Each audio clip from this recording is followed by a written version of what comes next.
Hello everyone, my name is He and my main research interest is in natural language processing.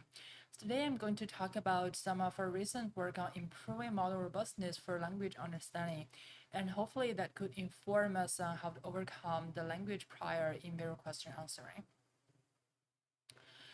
So as we know, our models today are not robust, meaning that even though they get high accuracy in distribution test sets or benchmarks, once we start to perturb the input or test them out of distribution data, the performance is unsatisfactory.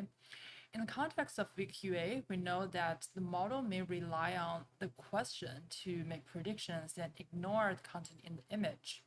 For example, because in the training set, whenever you ask the color of the dog, the answer is very likely to be white. At test time, even if the image contains a black dog, the model will still answer white, given the question what color is the dog. And similarly, there's this spurious correlation in textual entailment tasks where the goal is to predict whether the premise, like I love dogs, entails or not entails the hypothesis, say I don't love dogs. So a similar problem here is that the model may only rely on the hypothesis to make predictions. So on this NI benchmark, people have said that the model may only rely on the negation word in the sentence to predict contradiction. And obviously, again, here we can easily come up with counterexamples where the hypothesis contains a negation word, but the label is not contradiction. So why do we have all these spurious correlations in data? One important reason is annotation bias. So the way we get this textual entailment data is to show the workers a premise sentence and ask them to write a sentence that is either true or not true given the premise. And then if you think about how to come up with a contradicting sentence quickly, then the easiest way is probably to negate the given premise sentence or adding the negation word here. So that is one possible reason why we have this negation bias for contradiction examples in our data set. Another important source is selection bias. So it's probably true that we do see more white dogs in image compared to black dogs. So as a result, this would form a majority group compared to the black dogs, which is the minority. So to summarize, the key problem here is that our data often doesn't have enough coverage or diversity. So as a result, the majority of the examples can be solved by some simple heuristics or spurious correlations. But because of robustness reasons or safety or fairness reasons, we still want the model to perform well even for the minority examples or the out of distribution examples. And that is the focus of the rest of the talk today. So I will introduce three methods in our work that aim to make better use of a small amount of minority examples in the data to improve model robustness to spurious correlations. So the first part is about unlearned dataset bias by fitting the residual, and this is a joint work with Sheng and Hao Han. So let's consider this spurious correlation problem from distribution shift perspective.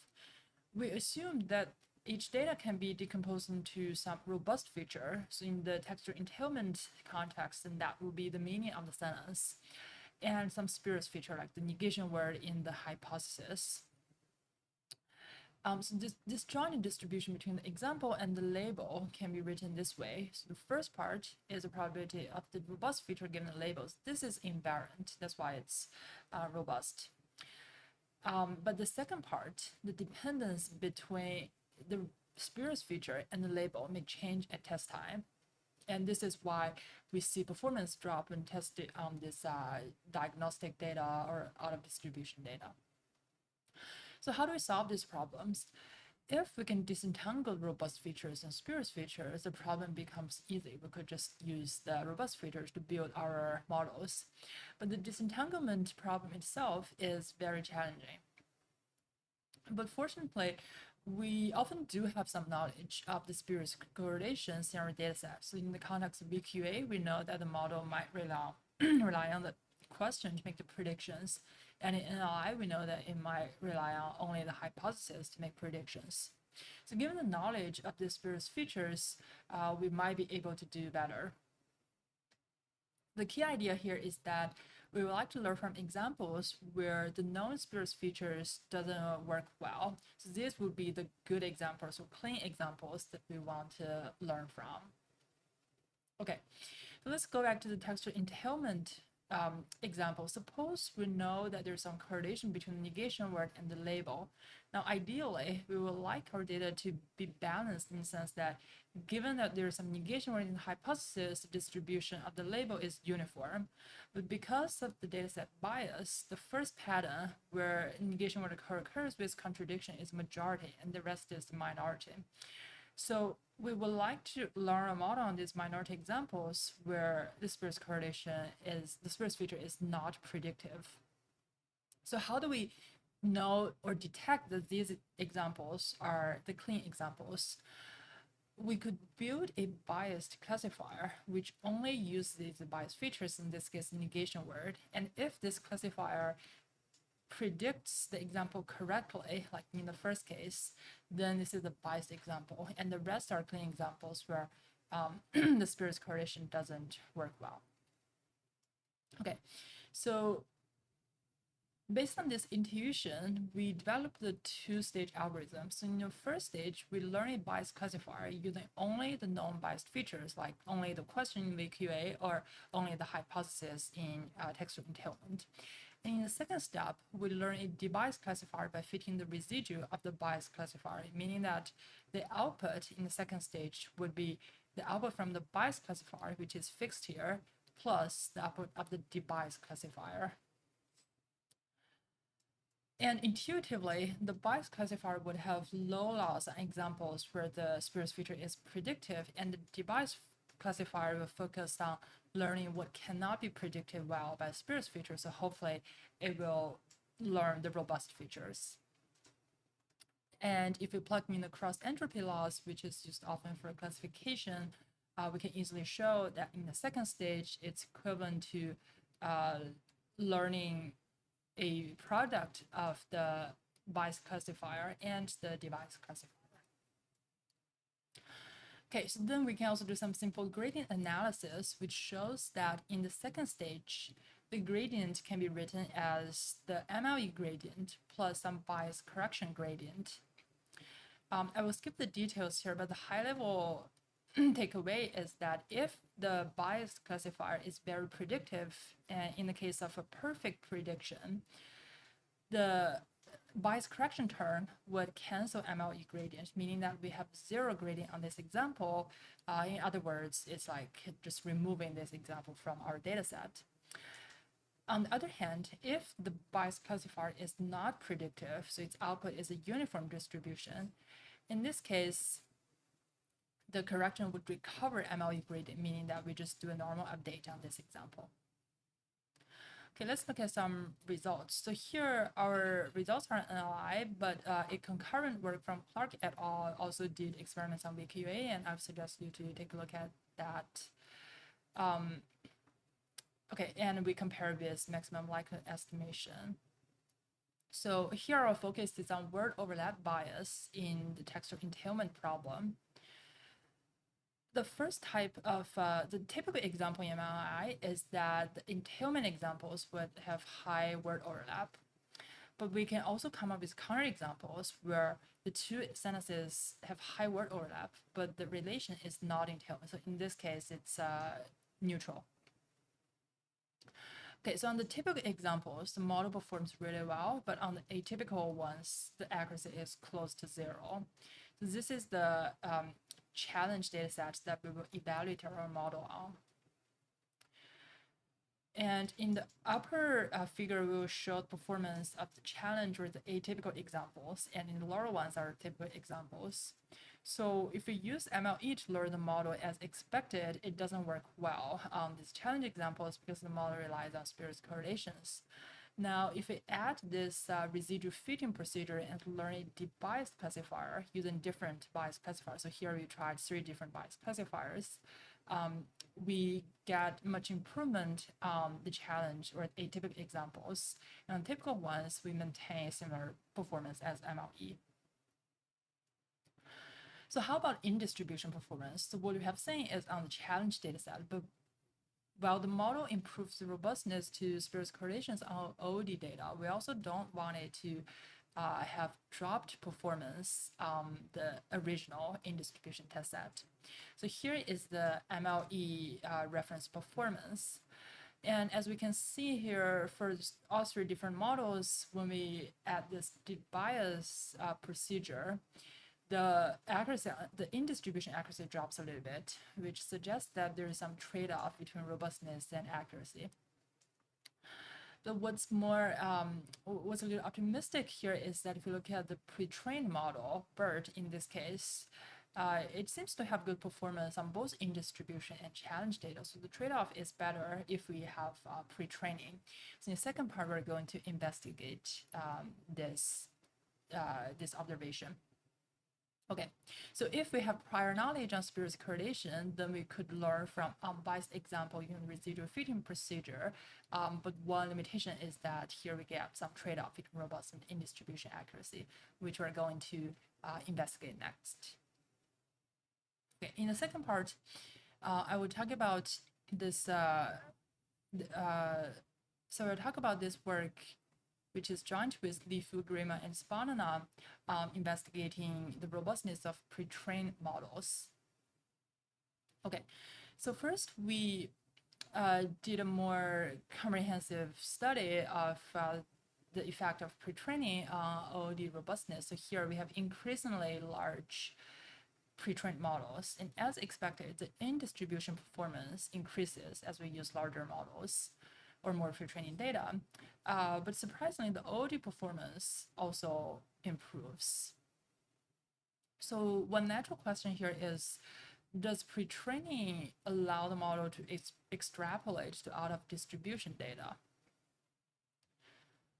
And to answer that question, our first observation is that even though, let's say, high word overlap and entailment are the majority example in your dataset, the dataset still contains a small amount of counterexamples to the spurious correlation.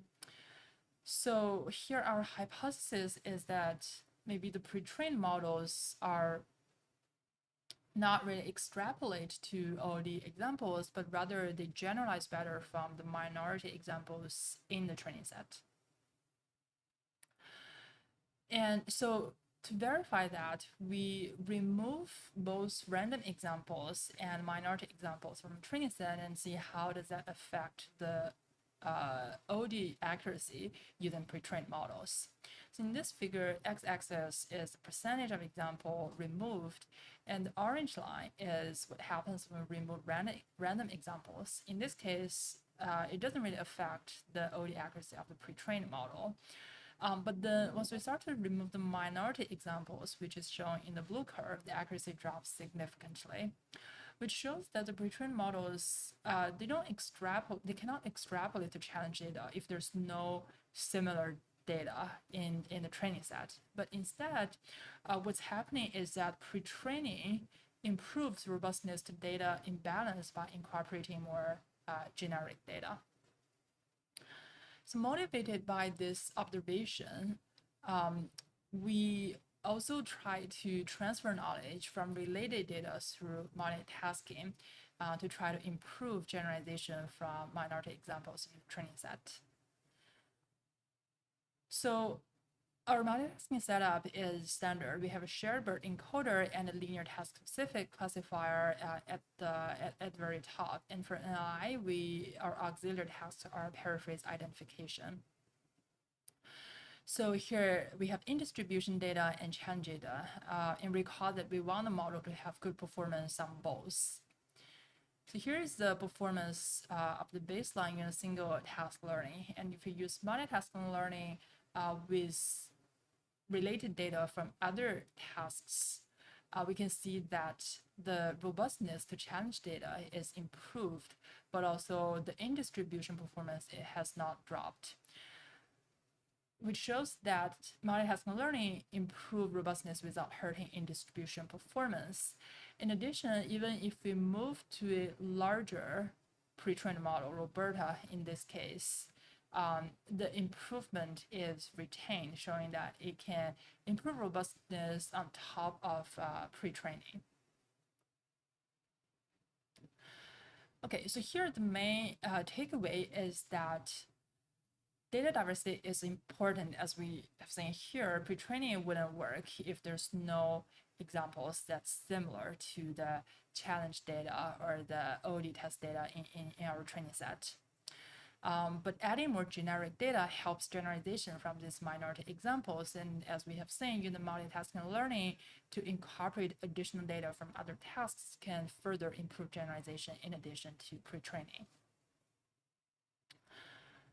Okay, in the last part, I want to talk about some of our recent findings on data augmentations. As we have seen in the first two sections, this minority data is very important for improving robustness.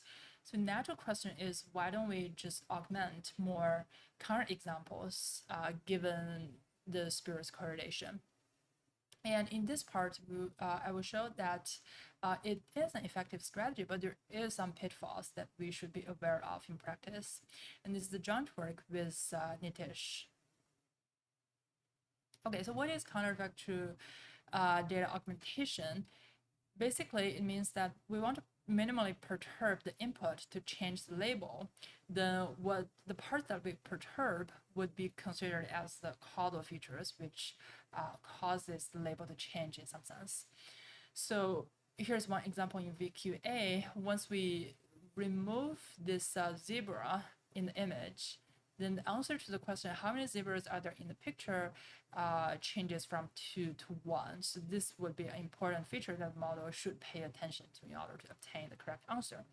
And similarly, in sentiment classification, we could also change the word fascinating to expected and captivating to mind-numbing in order to flip the label from positive to negative. So the hypothesis here is that if we train with these counterfactually augmented example pairs, it would tell the model what are the robust features and what are the spurious features. And robust features would allow the model to generalize better to OOD data. Okay, so this approach is very appealing, but at least in some language understanding tasks, we have seen mixed results. For example, this paper shows that using CAD doesn't lead to better performance on an LI task. And this paper shows that on question answering, if you control for dataset size and annotation cost, it also doesn't improve compared to IAD data. This paper has some positive results based on analysis showing that if we remove the feature identified by counterfactual data augmentation, the performance drops, which means that CAD can actually give you useful, robust features. So the question here is that there's some discrepancy, obviously, between what theory or intuition suggests and what we see in practice. So we're trying to investigate why CAD doesn't reveal useful, if CAD does reveal useful features, why aren't they always helpful? So to understand that question, let's first look at this simple toy example. So here we have two training examples for sentiment classification, and we'll just use an IU-based classifier with back-of-words features. So in this case, if we just have two examples, then obviously the model would consider book to be associated with positive and movie to be associated with negative, which is a spurious correlation. So now we will augment some counterfactual data. In the first case, we add not to flip the label. In the second case, we change boring to fascinating to flip the label. Now, given this augmented data, sure, we will be able to debias the book and the movie because now they occur in both positive and negative examples, so are not really discriminative. But at the same time, we also debiased this feature good because of the first pair of examples. So the important takeaway here is that if we don't intervene a robust feature, then it cannot be learned from these pairs of counterfactually augmented data. So in the first case, the thing we perturbed is this negation word here, but we didn't perturb this adjective good. And as a result, the model won't be able to learn the unintervened features. So to further verify this in the real CAT data, so we take a data set collected by Kaushik et al. For textual entailment, and we categorize the edits into different categories. So obviously this is approximate, but the hope is that they would capture different types of or different patterns that we would want the model to learn. So now if we train on one pattern and test on the other patterns, we would like to see if it can generalize to, we would like to see the effect of training on a single pattern and test on multiple different perturbing patterns. So the first line is the baseline results from just the IAD data. So there's no counterfactual augmentation. And then when we train and test on different type of edits, as expected, if the training edits and test edits are matched, then the performance is the best. However, when the training edits and test edits are not matched, then sometimes the counterfactual augmentation would even reduce the accuracy compared to the IAD baseline. Then we can further show that if we control the data size and increase the number of edit types, will lead to higher OOD performance, which shows that the diversity of the perturbation patterns is really important here. The effective data size of CAD is, you can think of this as the number of features intervened. So in this figure, the data set size is same. The only difference is the diversity or the intervention, number of intervention patterns. Okay, so then the next question is, okay, if diversity is important, if you just collect more CAD, does the diversity automatically increase? So here we look at the learning curve from both the IAD data and the CAD data. So the red curve is the learning curve of CAD. So as we can see here, in the low data regime, CAD gives us better performance. But as we collect more and more data, so the performance of CAD seem to plateau, which suggests that the diversity has not increased as we would expect. On the other hand, the IAD data still leads to better performance with larger data size.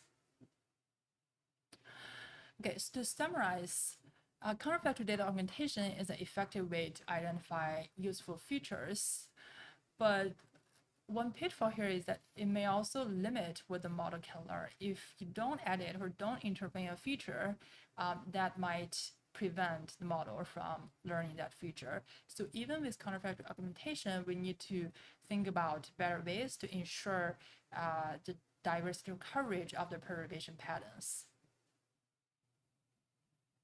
Okay, so what does all this teach us about VQA? I think there are several takeaways. The first is that if we know the specific spurious correlation in our data set, like between the question and the answer, then we could fit the residual of a biased model to unlearn the spurious correlation. But this approach only works if we have a good knowledge of the spurious correlation. There might be other spurious correlations, like between some background or textures in the image and the answer. So in that case, this approach wouldn't be effective. And second, if we want to guard against more generic, broad type of spurious correlations, then additional data might be useful. So we have seen that pre-trained model is more robust, improve both ID and OD performance for text, and I think there are also related work in image showing similar results. So at a high level, it means that we add additional data, even if it's unlabeled or from other tasks, it might be useful to improve robustness. So then perhaps multitasking learning or semi-supervised learning could be helpful here. For VQA, we might want to add image captioning as another task. And finally, even though counterfactual data augmentation is effective and also principled, in practice, we need to be aware of possible new biases introduced by the edits. And I would love to discuss more on this in the panel. Thank you.